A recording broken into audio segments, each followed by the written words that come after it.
नमस्ते रुद्रमन्यव उतोतयिषवे नमः।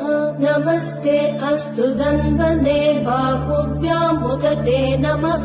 यातयिषु शिवतमा शिवम् बभूव ते धनुः। शिवा शरव्या यातवतया नो रुद्रमृडय।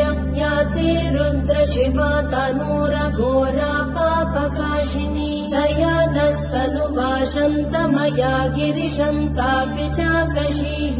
यामिषुम् गिरिशन्तहस्ते बिभर्ष्यस्तवे।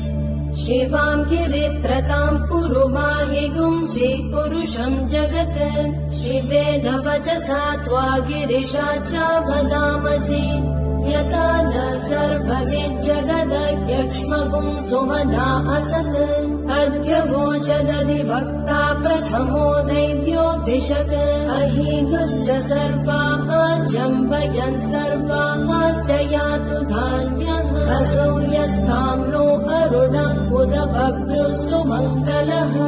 ये चेमागुम् रुद्रा अभितो दिक्षु श्रुता। सहस्रशो अवैशागुम् हेणगीमहे। असो यो अवसर्पति नीलग्रीवो विलोहितः। उदैनम् गोपा अदृशन्न दृशन्नुदहायः।